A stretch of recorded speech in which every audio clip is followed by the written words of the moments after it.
आप लोगों के उज्जवल भविष्य की शुभकामना है।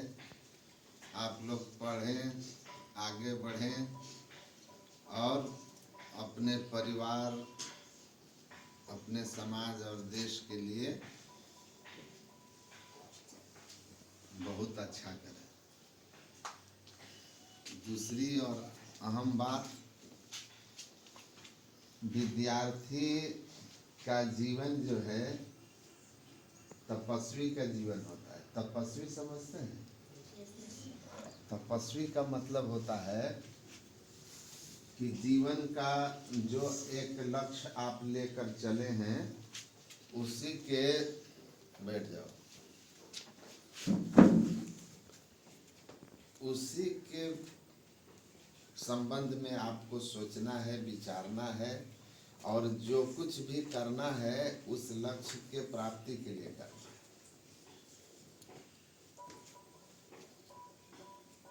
जीवन में कुछ बनने का अभी में से आप में से बहुत लोग अभी नहीं सोच रहे होंगे और अभी इतना जल्दी सोचना भी नहीं है। अभी आपको सोचना है कि हमको बहुत अच्छा विद्यार्थी बनना है, स्टूडेंट, खूब लगन से पढ़ना है। और एक बहुत जरूरी बात, इसको आप याद रखिएगा, कोई भी आदमी बड़ा महान तभी होता है जो अनुशासन मानता है, अपने गुरु का, अपने टीचर का। जो अनुशासन नहीं मानेगा वो कभी बड़ा नहीं होगा। एक विद्यार्थी से शिक्षक कोई आए थे, विजिटर, जैसे मैं आपके स्कूल में आया हूँ, तो उन्होंने पूछा कि तुम्हारे समाज में कोई महान आदमी पैदा हुआ है, जन्म लिया है? तो उसने कहा कि जहाँ तक मेरी समझ है इस दुनिया में ही कोई महान आदमी पैदा नहीं हुआ है, जन्म नहीं लिया है। तो कहा कि ऐसा कैसे बोल सकते हो? कई नाम उसने गिनती करवा दी, भाई ये महान थे, ये महान थे। उसने कहा कि ये सब महान बाद में हुए थे, जन्म तो एक बच्चा का हुआ था। जन्म के समय कौन जानता था ये महान है? कोई नहीं जानता था। तो कहा जन्म एक बच्चे का होता है, महान बना जाता है। महान कौन होता है?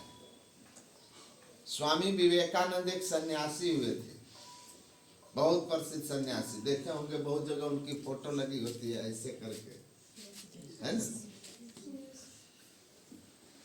स्वामी विवेकानंद ने कहा था महान आदमी और साधारण आदमी, मतलब कॉमन मैन, जनरल आदमी, जो जन्म लिया और इस दुनिया से चला गया, कोई उसकी पहचान नहीं, कोई उसको जानता नहीं, किसी किताब में, किसी इतिहास में उसका नाम नहीं, वह समान आदमी। और वह आदमी जिसको आप सब किताब में पढ़ते हैं, जिनको आप जानते हैं, वो महान आदमी। दोनों में अंतर क्या है?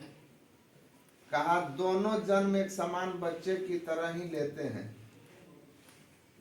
लेकिन जो अनुशासन और समय की सदुपयोगिता को जानता है और अपने गुरु के अनुशासन में रहता है वो महान हो जाता है।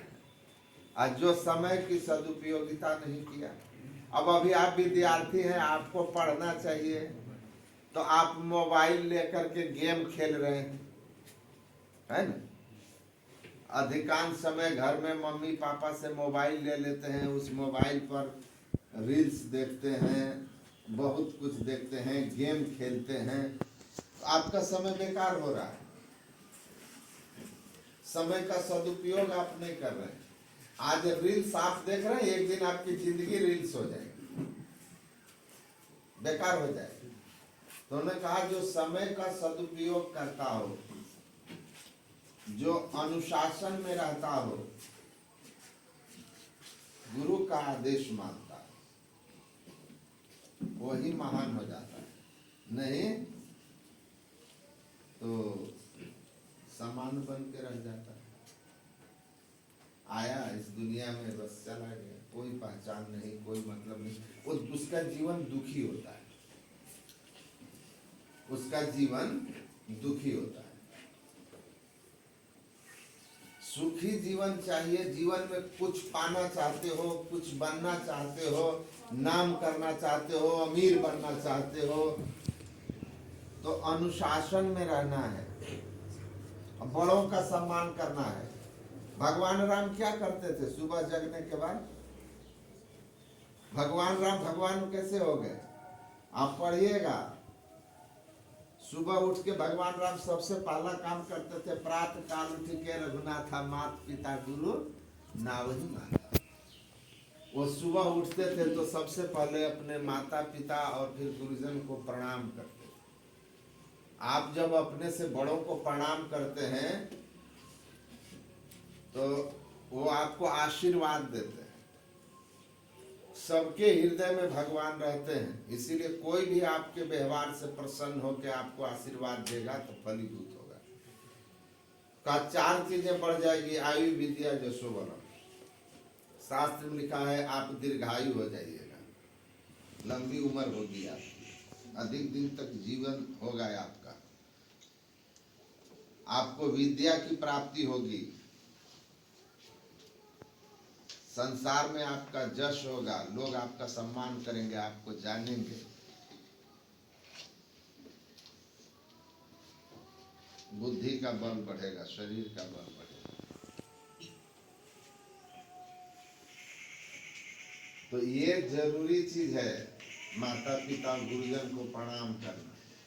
अब प्रणाम करना मतलब ऐसे नहीं कि good morning mummy, bye bye mummy, पैर छू के प्रणाम करना, सिर झुका के प्रणाम करना चाहिए, ठीक है।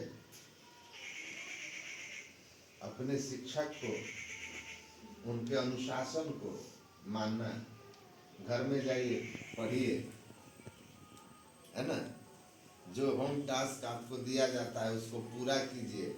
अभी से लेकर अगर आप 10 साल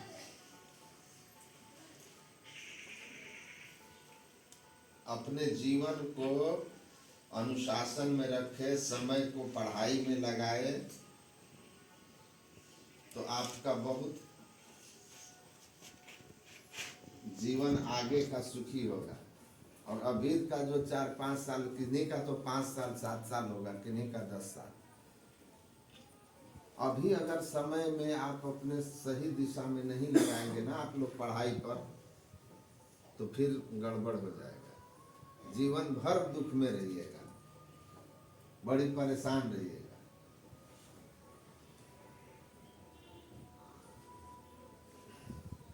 तो इसको आप समझ लीजिए कि यह कितना महत्वपूर्ण है, समय का सदुपयोग और शिक्षा पर ध्यान केंद्रित करना।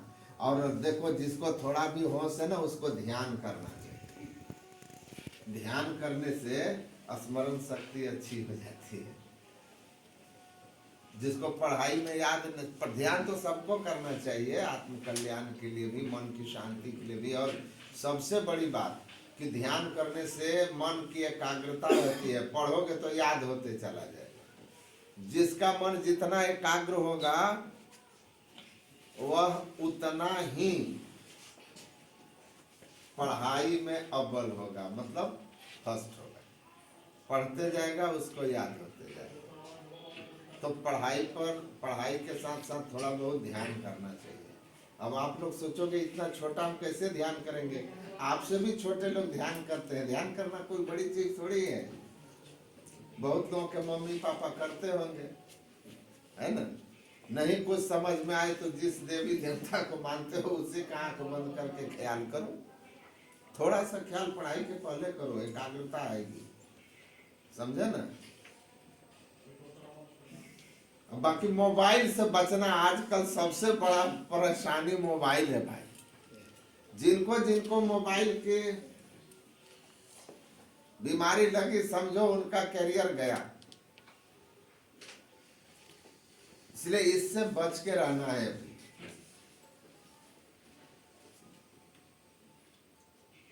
हमको लग रहा है आप में से कुछ लोग मोबाइल चलाने वाले हैं, तो छोड़ दीजिएगा, मोबाइल छोड़ दीजिएगा। पढ़ाई के लिए ऑनलाइन मोबाइल भी यूज होता है, वो ठीक है, लेकिन बाकी कार्टून देखने के लिए, रील्स देखने के लिए और सब के लिए मोबाइल एक नशा की तरह है, सबसे खतरनाक। आजकल इसकी की शिकायत घर घर में सब माता पिता अपने बच्चों का कर रहे हैं कि बाबा वो बच्चे जो है मोबाइल लाते ही रोने लगता है, मोबाइल छोड़ता ही नहीं, पढ़ने बैठता है मोबाइल। कई के माँ बाप कम पढ़े लिखे हैं, समझते नहीं हैं, तो उनके बच्चे बेवकूफ़ जैसे उनको बना देते हैं कि मोबाइल से जो है वो ऑनलाइन पढ़ाई है, और ऑनलाइन कहकर मोबाइल से पढ़ाई, वो ऑनलाइन कुछ और ही हो जाते हैं, वो लगते हैं गेम कार्टून में। तो फिर आपका जीवन कार्टून हो जाएगा। देखें कार्टून में कैसे कैसे होता है।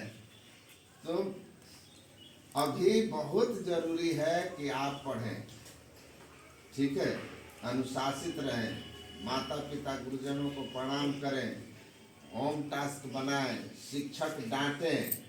आपको एक बात मालूम है, जब से जो इस सरकार कानून लाया ना विद्यार्थी को मारना डांटना नहीं है, तब से ज्यादा इनडिसिप्लिन हो गया लोग, है ना। बिना डर के आपको अगर विश्वास हो कि हम आपको डांटेंगे ही नहीं, तो आप तो कुछ करने वाले भी बहुत थोड़े लोग होंगे जो बिना डर के पढ़ते हैं। नहीं तो बचपन में डरा करके ही पढ़ाया जाता है, उनको आदत डाली जाती है। जब आदत लग जाएगी तो डांटना थोड़ी पड़ता है। आपको जब ज्ञान हो जाएगा कि जीवन के लिए पढ़ाई बहुत जरूरी चीज है, तो आपको बिना कहे पढ़ोगे। लेकिन जब तक आप यह नहीं समझ पाए हो, तब तक आपको समझाने के लिए डांटना फटकारना भी पड़ता है। गुरु जो होते हैं, शिक्षक जो होते हैं, वो हमको डांटते हैं, वो हमारे भले के लिए डांटते हैं। कबीर जी का एक वाणी है, गुरु कुम्हार है, शिष्य कुंभ है, गड़ी गड़ी काढ़े खोट, अंतर हाथ सहार दे बाहर बहे जो। घड़ा जो बनाते हैं ना मिट्टी का, तो कच्चा होता है, तो उसको जब शेप में डालते हैं तो कुछ टेढ़ा सा होता है। तो कुम्हार क्या करता है कि उसके अंदर में से घड़ा को पलट के हाथ को अंदर में से डाल के सटा लेता है, सहारा अंदर से देता है, और बाहर से उसको हल्की हल्की थपकी देता है, मतलब पीटता है हल्का हल्का, किस लिए कि वह सही शेप में आ जाए। वह घड़ा लोग उसके मार्केट में वैल्यू हो जाए, लोग उसको खरीदे, उसका वैल्यू बढ़ाता है। वैसे अगर आपके शिक्षक आपको डांटते हैं, फटकारते हैं, तो उसमें उनका प्रेम है, वो आपको गढ़ करके एक अच्छा इंसान बनाना चाहते हैं, एक विद्यार्थी बनाना चाहते हैं, जिससे जीवन में आपको सफलता मिले। और आपके अंदर जो कमी है, जो आप में गलतियां हैं, जो आप मिस्टेक्स करते हो, उसको वो बाहर निकाल कर आपको एक परफेक्ट स्टूडेंट बनाना चाहते हैं, ताकि आप जीवन में बड़े कामयाब बनो, अच्छे लक्ष्य को पा सको, कुछ दुनिया में आप पहचान अपनी बना सको, स्पेशल हो दुनिया में, वैल्यूएबल थिंग्स हो, आप दुनिया के वैल्यूएबल व्यक्ति हो जाए, लोग कहें कि हाँ इनका होना इस समाज के लिए, इस परिवार के लिए, इस देश के लिए बहुत अच्छा है। हमारी बात समझ रहे हैं आप लोग? Thank you. तो इसलिए वो डांटे फटकारे, तो उसमें उनका आप प्रेम स्नेह और अपने लिए अच्छा समझना कि मेरे हित का है, ठीक है। अब देखो सड़क पर कभी जा रहे होगे, कई बार देखोगे कि कई बच्चे बदमाशी कर रहे हैं, खेल रहे हैं, दौड़ रहे हैं, आपके टीचर जा रहे हैं, उसको कुछ नहीं बोलेंगे, आपको देखेंगे तो आपको बोलेंगे पढ़ने के समय में तुम यहाँ क्यों हो। उनको क्यों नहीं कहा, आपको क्यों कहा, पता है कि आपके टीचर को उनसे कोई मतलब नहीं है कि वो बने बिगड़े, मेरा क्या, पर आपसे उनको एक मतलब है कि आप उनके विद्यार्थी हो। आप बिगड़ोगे तो उनके लिए ठीक नहीं और आपके लिए भी ठीक नहीं। एक स्नेह है, एक अपनापन है, एक रिलेशन है, आप बच्चे हो, गुरु हैं, आप शिष्य हैं, है ना। इसलिए वो डांटते हैं, इसलिए वो बोलते हैं। आप बदमाशी करो, आपके गार्जियन आपको डांटेंगे, पड़ोसी का बच्चा बदमाशी कर रहा है, आपके गार्जियन को कोई मतलब नहीं, क्योंकि पड़ोसी के बच्चे से आपके गार्जियन को क्या लेना देना। वो बिगड़े बने, उनका आप पर स्नेह है, आप पर अपनापन है, इसलिए वो आपके साथ सख्ती कर रहे हैं, ताकि आप सही बनो और दुनिया में सुखी रहो, जस करो, ऊंचा स्थान पाओ। इसीलिए तो कभी भी माता पिता या गुरुजन जब आपको डांटते हो, फटकारते हो, कभी कभी कान भी पकड़ते हो, मुर्गा आप नहीं बनते, हम खूब बने हम लोग अपने जीवन में। बेंच पर हम लोगों को खड़ा कर दिया जाता था, अभी तो बेंच पर खड़ा कर दो तो विद्यार्थी कहता है मेरा इज्जत इन्होंने खराब कर दिया। मेरे को समझ में आया कि 3 लोग इज्जतदार नहीं, 3 लोगों की कोई इज्जत नहीं होती। खास करके भिखारी अगर इज्जत खोजे तो उसको भीख कौन देगा। भिखारी की कोई इज्जत नहीं होती, विद्यार्थी की भी कोई इज्जत नहीं होती, याद रखना। गुरु के लिए मैं कह रहा, गुरु से इज्जत जो चाहेगा वो विद्यार्थी कभी आगे नहीं बढ़ सकेगा। आपको बेंच पर खड़ा करवा दिया गया इसलिए नहीं कि आपको गुरु बेइज्जत करना चाह रहे थे, आपको बेंच पर इसलिए खड़ा करा दिया गया कि आप आगे से बेंच पर खड़ा होने में लाज लगता है, सब लोग देखेंगे आपको, कोई आप राष्ट्रभक्ति में तो खड़े नहीं हुए हो, आपको खड़ा किया गया है आपकी गलती पर, तो आप शर्मिंदा होंगे और आगे से गलती नहीं करेंगे, इसलिए आपके साथ किया गया, उसमें आपका हित है, आपकी भलाई सोचकर, ठीक है। तो इन सब बातों को मन में नहीं लाना। कभी भी कोई टीचर आपसे कोई कह रहे हैं, सख्ती कर रहे हैं, आप देखो कि आप मिस्टेक किए हो कि नहीं किए हो, किए हो तो डांट रहे हैं, नहीं करते नहीं डांटते। दूसरा कर रहा है बाहर का बच्चा, उसको वो नहीं डांट रहे हैं, आपको डांट रहे हैं, क्योंकि आप उनके बच्चे, उसके विद्यार्थी हो। तो इसलिए अनुशासन मानना चाहिए। गुरु वक्त्र स्थितम विद्या कहा, गुरु के मुंह में सारी विद्याएं बसती, गुरु मुंह से निकलता है। किताब है ना जी सबके पास, तो किताब में पढ़ लेते, टीचर क्यों है? कहते इस विद्या, पुस्तक की विद्या गुरु के मुंह से जब निकलती है ना, तो विद्यार्थी के मन मस्तिष्क में जाकर बैठती है और वो सार्थक होती है। इसीलिए गुरु वक्त्र स्थितम विद्या, विद्या गुरु के मुख में होती है, इस बात को भी जानना चाहिए। और खूब डिसिप्लिन में रहकर, अनुशासन में रहकर, और माता पिता गुरु नाम ही माथा, इसका ध्यान रखना है, समय पर सब कुछ करना है, ठीक है। खान पान शुद्ध करके रहना चाहिए। अंतिम बात, जैसा खावे अन्न वैसा होवे मन, है ना, जैसा पिए पानी वैसा होवे वाणी। तो खान पान शुद्ध हो, शाकाहार भोजन करना चाहिए, इससे हमारा बुद्धि ठीक रहता है।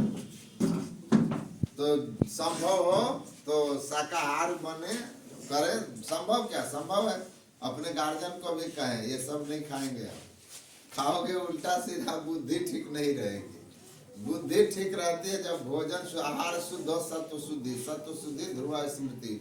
वेद में लिखा है जिनका आहार शुद्ध होता है उनकी बुद्धि शुद्ध होती है, और जिनकी बुद्धि शुद्ध होती है उनकी स्मृति तेज होती है, वो पढ़ेंगे सुनेंगे सब उसको स्मरण में आ जाता है। तो आपका शुभ हो, मंगल हो, कल्याण हो, ठीक है। मूल में जो बातें कही वो यही था कि आपको माता पिता गुरुजनों के डांट फटकार में अनुशासन, अपना प्रेम, अपना भलाई देखना है, उनका प्रेम और अपना हित देखना है, अनुशासन मानना है। शिक्षक के अनुशासन में रहेंगे तो वो आपको गढ़ करके महान बना देंगे, नहीं तो मिट्टी का लोथड़ा है ना, किसी काम का नहीं, बेकाम हो जाइएगा। और अभी आपका समय है, पढ़ाई पर खूब ध्यान दीजिए, खान पान शुद्ध रखिए, ठीक है। शुभ हो, मंगल। देखो बन रहा है वीडियो, तकनी एक एक का बना था, बना।